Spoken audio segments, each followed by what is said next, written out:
Hello and welcome back to another Rush Duel Links deck profile. Today we're taking a look at Metarion, and Metarion is quite an interesting deck. Now, it does play a little bit strangely, and as you can probably see, the deck is constructed in quite a unique way. You probably notice there is quite a lot of vanillas here. There are a lot of spell cards, far more than you typically see in your average deck. So this deck is quite interesting. This deck also does play a little bit differently as well. You don't play it the same way you would typically play a regular deck because all of your boss monsters are fusion monsters, so we'll be going into those a lot more often rather than a traditional deck where we would summon out high-level monsters from our hand.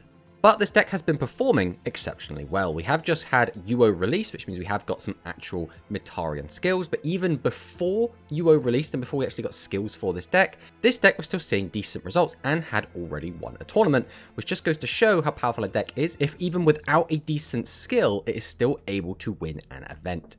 The first things first, we'll talk about some of the skills, and we'll actually start out with one of the skills that was being played before UO was released, and that is Spearhead Draw. This was originally being used with the deck, and it can be activated before your normal draw if your opponent has 3 monsters on their field, once per duel. One of the cards for your normal draw will be a random level 4 normal monster. Now, in order to make our fusions, we will always use a level 4 normal monster and a card called Imaginary Actor. So this basically forces a fusion material into our hand. So as long as we already have the actor, we already have the fusion card, we are good to go to make a fusion.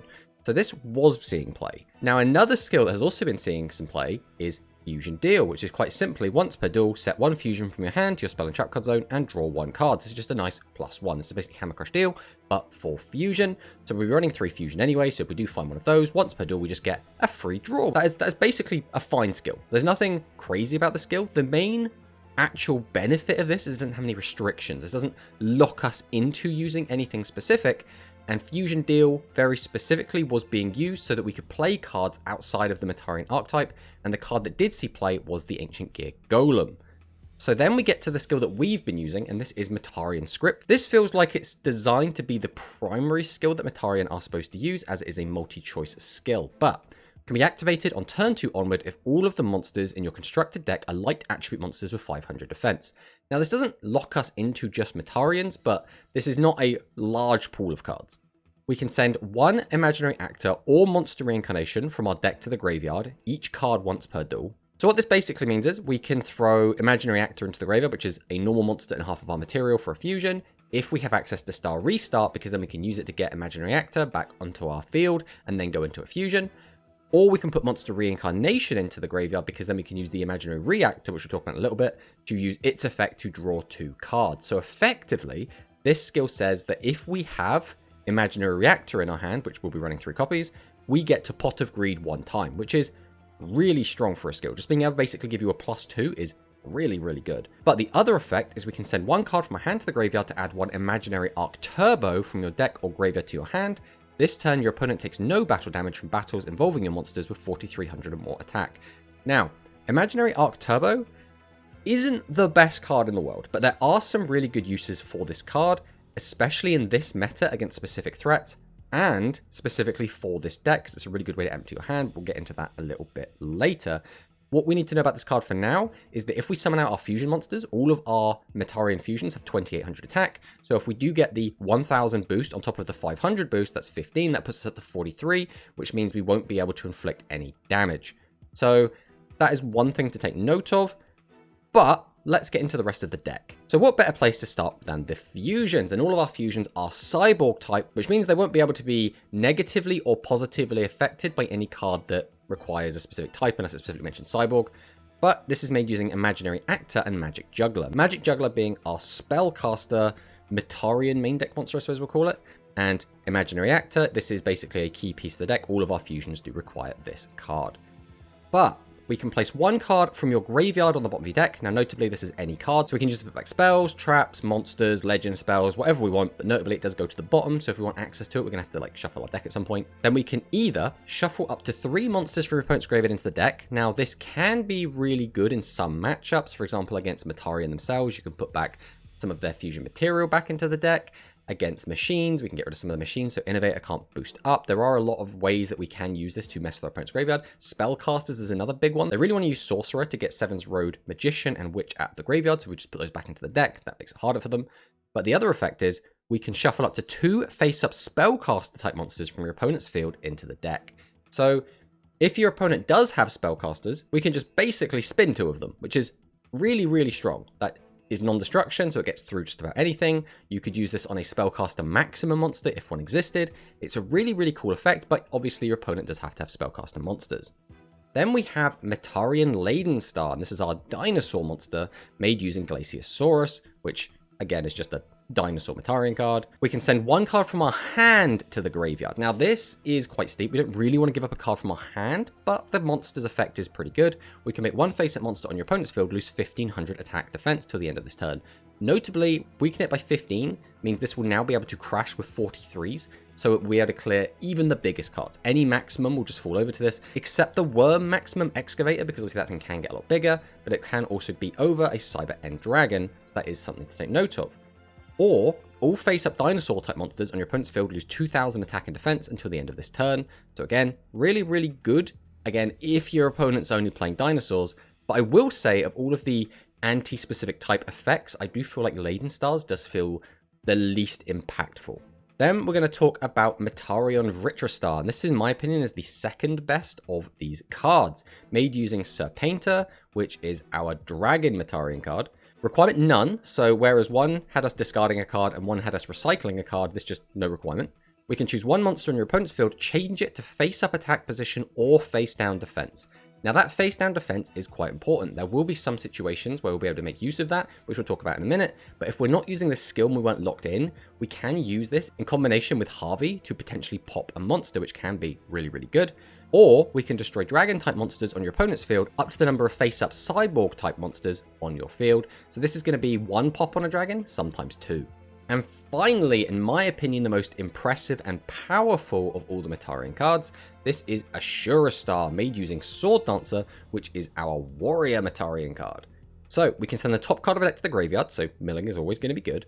Destroy 1 face-down card in the opponent's field. So that's already a really strong effect. We can pop that back row, we can pop a monster to make room so we can attack them directly. It's just generically a really, really strong effect.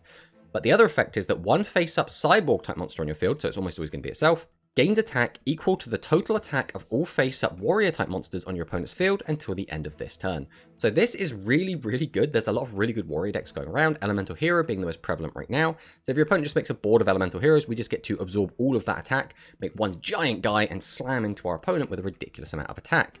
Now, all of these cards have pretty cool effects. Some of them have better effects than others, but notably all of their best effects require your opponent to have a specific type. Now that's kind of a bit of a big downside, right? But we do have a spell card called Type Change Beam. So this card lets us reveal 1 monster from our hand and then choose up to 3 face-up monsters on the field. This turn, those monsters become the same type as the monster revealed to meet the requirement. So what this means is we could, for example, activate Type Change Beam, reveal the Magic Juggler from our hand, turn all of our opponent's monsters into Spellcasters, then summon it, use the fusion to combine it into our imaginary actor, go into our Hercule Star. Hercule Star's effect will then let us spin 2 of our opponent's monsters straight back into the deck, which is so powerful. We've gotten rid of 2 of our opponent's presumably threats, presumably boss monsters, and we get to keep our 28, which is just so strong. Type Change Beam really does make this deck, and it really does open the doors for some really destructive combos. So already we talked about spinning monsters. We can weaken our opponent's entire board with Laden Star. We can pop 1 or 2 cards with Vitristar, which is, again, going to be very similar to Hercule Star. And we also can use Ashura Star to just OTK our opponent.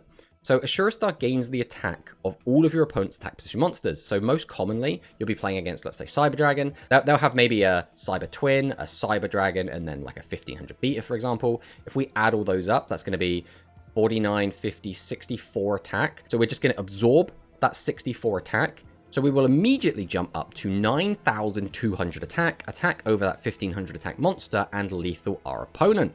Now you might be saying, okay, but we can just stop that attack. We can, but there are very few ways to actually do so. The most common of which is going to be Negate Attack, and obviously Widespread Ruin. There are also a few other cards, Call of the Earthbound and Majesty, but they're both limit 3, so most decks won't be able to play them, which means for the most part, if we get this combo off, we basically say to our opponent, you have to have your legend trap or I win the game, which is really, really strong and is very reminiscent of Magnum Overlord, which I'm sure make a lot of people hearing that very, very frustrated or anxious because people don't really like playing against Overlord. It's not very fun when it just OTKs you out of nowhere, and Metarion is sort of Overlord 2.0. It can being the optimum word, do the same thing that deck basically does. Now you can play around this by not having so many face-up monsters, but then you have to be playing a deck that has the capability to defeat your opponent without having 3 face-up monsters, and those are very few and far between. The ones that really come to mind are going to be something like Hyperstrike Dragiastar F, which can just double attack with piercing, so it can on its own slowly kill your opponent, or something else that has piercing, such as Mirror Innovator or Ancient Gear Golem. So there are ways to play around it, but they're very few and far between. So Asurstar, extraordinarily powerful. But let's get into the main deck. So we have Imaginary Reactor. This is a card that is not actually out in the physical game yet. This card comes out in about a week's time. But if we have 10 or more cards in our deck, we can send the top 2 cards of our deck to the graveyard. Now, notably, this deck does kind of turbo through your own deck quite quickly, so you will oftentimes find that you're not actually able to activate this effect. Just keep that in mind. But this card's name becomes Imaginary Actor, so we can now use it for our fusion plays. And then we can place 1 monster reincarnation from our graveyard on the bottom of our deck, and if we do, we can draw 2 cards. So this works with our skill. We can just use the skill to send it to the graveyard, activate Reactor, draw 2, put the card back on the bottom. Now, if we do find monster reincarnation early, we can basically get this effect off twice, right? Because this is going to put it to the bottom of the deck, so we're unlikely to get it off again. But if we do find it early, just get it into the graveyard, use Reactor, put it back into the deck, then use the skill to send it to the graveyard, then we just use another Reactor to do it again. Bam, we can draw 4 cards, which is really, really good. Then we have Serpainter. I mean, there's not really much to say about these vanillas. They are just vanillas. They're just the fusion material, but all of them have the exact same stats. So Serpainter, we have Sword Dancer, we have Glaciosaurus, and we have Magic Juggler. Finally, there's Imaginary Actor, who is rather unremarkable. It's basically just the fusion material. Now, notably, Imaginary Actor is a machine, and so is Imaginary Reactor. So that's why we're playing the machine back row hate in Barrage of Steel, because it's kind of the most consistent one that we're going to have access to. Next up, Monster Reincarnation. We actually rarely play this, but it can obviously help us get a fusion out. But primarily, we're going to be using this just to draw 2, thanks to the effect of Reactor. Next up, we have Star Restart, which is a really powerful spell card. We can place 1 card from our hand on the bottom of our deck to special summon a level 5 or lower normal monster from your graveyard face up to your field. Then we can add fusion from our graveyard to our hand. So to get maximum value from this, we're going to want to have a fusion in the graveyard and any of our normals. We activate. Effectively, we lose the Star Restart and the card that we put back into our deck, so that's 2 cards down. But if we get the fusion back as well, we are getting 2 cards off of it, so we do break even, which is pretty good. This basically allows us to do our fusion plays, and quite often, especially later on into the game, you can be really struggling to just get another fusion, and by that I mean the spell card fusion, if we haven't just drawn into them all. So Star Restart is pretty much mandatory to make this deck work. Then there's fusion. Again, not really much to say about it. We need this to do all of our plays. This deck does kind of live or die on if we do find fusion, and the skill not letting us search fusion does also kind of hurt. But as long as we find at least 1 fusion relatively early on in the game, you will usually be fine. Then there's the Imaginary Arc Turbo, and I do want to talk a little bit about this card because there has been some divisiveness on whether this card is actually good or not. In my opinion, this card does have some very, very specific uses. One of the cards that can prove a little bit of an issue for this deck is the Ancient Gear Golem that is actually seeing quite a lot of play in a lot of different decks right now. Now, Ancient Gear Golem is a 3000 attack monster, so if we summon out any of our fusion monsters, we can't actually deal with it unless we have the Type Change Beam. So without Type Change Beam, Hercule Star just shuffles cards from graveyard. Now, Laden Star does deal with it, so that's 1. Metarion Asurstar only pops face down cards, so that doesn't deal with it. And then we have Star, which can change monsters' battle positions, and notably, Ancient Gear Golem still has 3000 defense, so we can't even attack over it. Now, if we did have a Star and an Asurstar, we can out X, we can just flip it face down and then pop it with the Asurstar's first effect, which does clear it. But if we're not confident we're going to be able to make 2 fusions, which we shouldn't be really unless we get very lucky, Imaginary Arc Turbo does kind of cover our base there and allow us to boost over it. And there are other similar monsters that this also helps us deal with, but Ancient Gear Golem is the most prevalent. So the other thing to say about Imaginary Arc Turbo is that when we use the skill to get this card, we have to give up a card from our hand. So we've already lost a card. Then if we activate Imaginary Arc Turbo, we then have to discard another card. So we lose a card to gain a card in the Imaginary Arc Turbo, but then we have to lose the Imaginary Arc Turbo itself, and another card from our hand, which does end up being a -2 total, which is quite steep for just a 1500 attack boost. But we can put that 1500 attack boost on a 1400 vanilla, which means it will go up to 29, which means it will clear 28, which can be very relevant. It means that monster can crash with a paladin, it means we can attack over a cyber twin, and it means we can attack over the Metarion monsters, or any other level 7 or 8 monster. So it's actually pretty good. But those discards can actually work in our favor. A lot of the time, this deck will just draw hands of 5 monsters, and we don't really want to just set 3 and then leave 2 cards in our hand. So what we can do is have one of those monsters be face up, then use the skill, grab out Arc Turbo, activate it, get rid of 2 cards from our hand, because we get rid of 1 to add the Arc Turbo to our hand, and then we get rid of another one when we activate Arc Turbo, because we have to discard for the cost. So this can be a good way to just empty your hand to start filtering through your deck, but this can get a little bit risky, but still can be useful. What I have tried myself, and what I've seen a few other people do, is play Talismanic Seal Array instead. The reason being, if you see all of our wrong vanillas early, and we basically get them all in the graveyard, we then can't use Type Change Beam later to make a big wombo play. The most common of which is going to be Sword Dancer.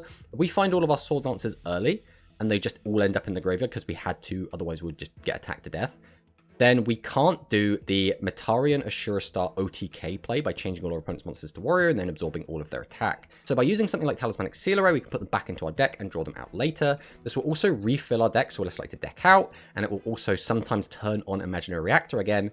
And weakening a monster is still pretty good. We can potentially steal lethal by weakening our opponent's monster just enough just to be able to attack over it and kill them. So there is some merit to TSA, and there is some merit to Turbo. Then there's Barrage of Steel. This is just back row hate. Basically, we're using this most of the time to either hit our opponent's combo pieces. So in the mirror, for example, we really want to hit our opponent's like Star Restart or their Type Change Beam so they can't use them against us. Or we're trying to hit their Legend Trap. Because hitting their Legend Trap, if we know that's not there, if they mill it or if we pop it, we know that nothing will stop our Assura Star OTK, unless, again, they're playing these very niche cards that limit 3. So very, very important that we do have something like this. But then there's Type Change Beam. And I'm actually considering, I think I would rather actually have 3 Type Change Beam. We did take this to a tournament. We did perform relatively well. But there were some games where we were just 1 Type Change Beam away from being able to win. So Type Change Beam can be a bit bricky. And as you probably noticed, there's a lot of spell traps. This deck can be a little bit bricky in general sometimes. If we open multiples of these, and we just have to really hope we don't open all 3 on turn 1, because that would be absolutely catastrophic. But we can brick on this card. But this does let us make our big plays. It lets us spin our opponent's monsters. It lets us get our big OTK attack in.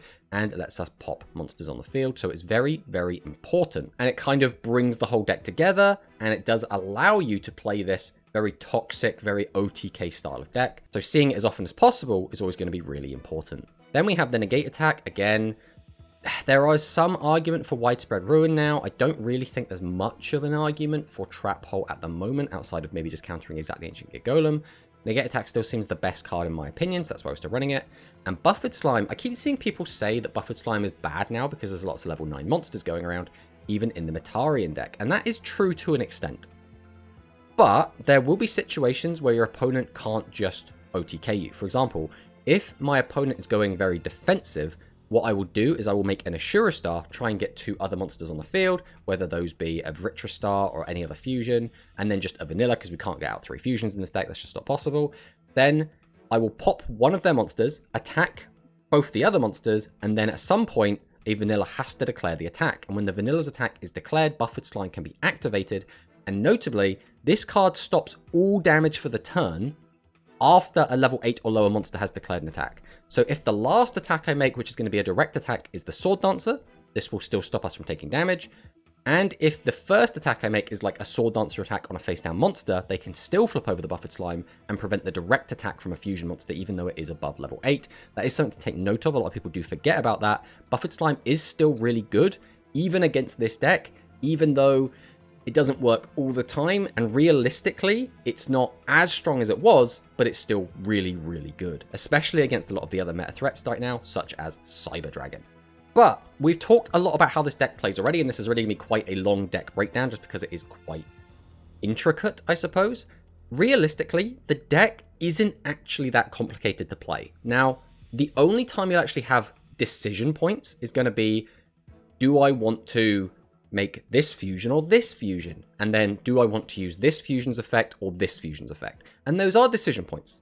But a lot of the time, they're not complicated decisions you have to make.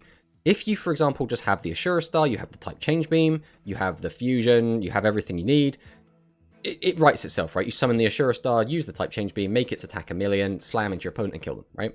If, for example, you have the choice of, am I going to make a Hercule Star and use type change beam to make my opponent spellcasters and spin their guys, or should I lower their attack? Well, yeah, you're always going to spin their guys, right? There's not particularly intricate lines here. This deck is very simple to play, and it's, again, very, very powerful. To play around this deck, we don't want to have a lot of attack position monsters, and that can make the mirror a little bit frustrating because you don't want to get punished, so you don't want to go hyper aggressive unless you know you're going to kill your opponent, because your opponent just get a little bit lucky and draws their full combo, which, by the way, that full combo is just literally a Sword Dancer, a Fusion, a Type Change Beam, and then either an Imaginary Reactor or an Imaginary Actor, so you get like that 4-card combo. That's basically guaranteed lethal unless your opponent has a Legend Trap, so you never really want to leave yourself super exposed. Under threat, your opponent could just do that. And the deck also does have a lot of consistency tools, such as Star Restart, and to a lesser extent, Monster Reincarnation, to just get some of those cards back from the graveyard. So playing around this deck can be a little bit frustrating. You basically have to either go full aggro and just throw caution to the wind and say they're just not going to draw the combo. I can't be scared of the combo. I just have to go face because that's how my deck wins.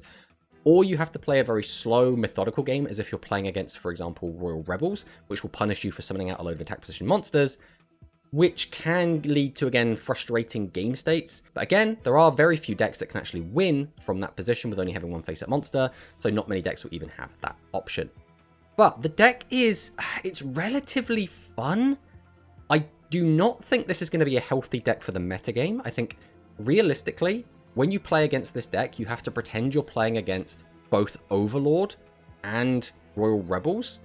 And people don't like playing against either of those decks. You don't like getting OTK'd out of nowhere, and you want to just summon everything in attack mode to slam your opponent in the face. That's kind of what's fun about Rush. And a deck that basically punishes you for doing either of those things feels really bad. So, again, it's a relatively fun deck to play. It's relatively easy. I've seen some people say this deck's quite complicated. I don't really understand that myself. I mean, I will say, I'm not the best pilot of this deck, but I will not say that there is going to be a massive gap between the best and the worst pilot of this deck. Most of the times that we were making mistakes with this deck was because we were losing track of what resources we had access to. For example, if we had access to Fusion or something like that. But for the most part, the deck is pretty easy, it's pretty strong, and it's really hard to play against. But let's get into some replays so I can show what I've been talking about.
出し切る